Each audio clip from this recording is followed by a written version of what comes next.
Alright, so I want us to quickly style the roots. Alright, I'm sorry about my voice, I just have a little bit of a problem, but we'll get through this. Okay, so basically I want us to go to the root layout, right? And inside the root layout, we just want to add one more thing. We want to make sure that at least the link, right, the link to the logo. Okay, so yeah, the logo is going to have a prop, right? And then inside we are going to set the path to be the home page, right? Sorry about that. And then we are going to say that we want to give it a class name of logo. All right, then now that we have that, we want to come right below and then give a div. So we would say we would just give this div here, and then this div is going to have user. All right, let's just give it user for now, and it's going to have basically a class name, right? It's going to have a class name of user div. All right, or I mean, let's just leave it at user. All right, so now that we have this, or now that we understand what we are working with, we want to quickly go into the root layout or CSS. Let's just copy this main here, right? So I'll just paste that, and then inside we write a couple of styles. So we say for the padding left and right, we want it to be 16, right? 16 ps, and then for the top and down, we want it to be 64. Okay, so 64 pixels, right? Then now that we've been able to work on this, we want to make sure that we give a height of 100 VH. Okay, so we give a height of 100 VH. We make sure that we have display flex, right? Then we have flex direction. Then we give that a column. Okay, then once we are done with that, we'll come down to the header section that is right below. You see the header elements that is right below. Then we set a display flex as well, and then we'll give it align items.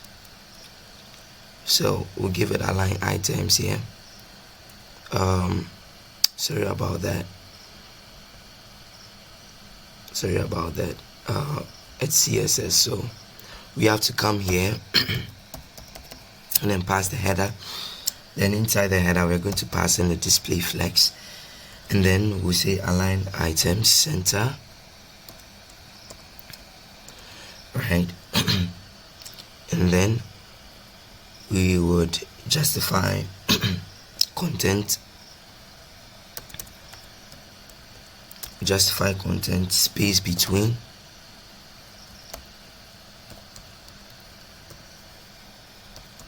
right? Then once we are done justifying our content for the header, we want to take the logo class that we assign to the image, and then we want to assign it a display flex as well. And then we want to give it an align items center, right? And then we want to give it a font weight. We want to quickly give it a font weight of bold. All right, then we give it a gap of 8 pixels.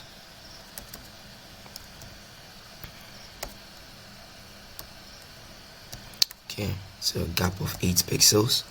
All right, then we will come to the image element itself, and then we would pass a width of 32 pixels and a height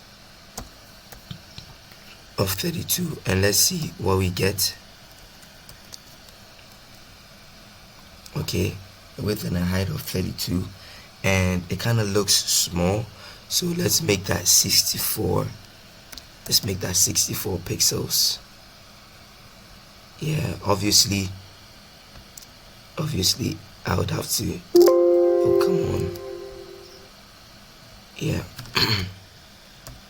So I'll just select this 64, right? And then now that we have both image 32 and 64, we want to make sure that for the main elements that we have inside, so if you look inside the root layout.jsx, you can see that we have a main element here, right? So let's say we want to look at how that main element looks, or the spaces that it occupies. We can pass in the background color, right? We can pass in the background color of let me guess, red, and then you'd see the space that it covers nicely. It covers a nice space. All right, now I think this place we had to switch it real quick, and this one rather becomes 60, or just a little confused there, but yeah, I think something similar to this, but it still seems quite odd in my eyes either way. So let's just reverse it to the other one before. Let's just reverse it. All right, keep it this way, and then and then what we are going to be doing is we are going to, now that we know the space that is covering, right, we want to now add a flex one, and then we add the overflow hidden. Okay, then we just take out the background. All right, so this is it for designing the designing the root layout, basically the whole layout thing, right? We've been able to design and put things in their right places. Obviously, I'm not feeling too well today, so I'll see you in the next video where we would work on authentication, and then we'll be able to authenticate our users and see all signed in users at this part of the screen. Thank you.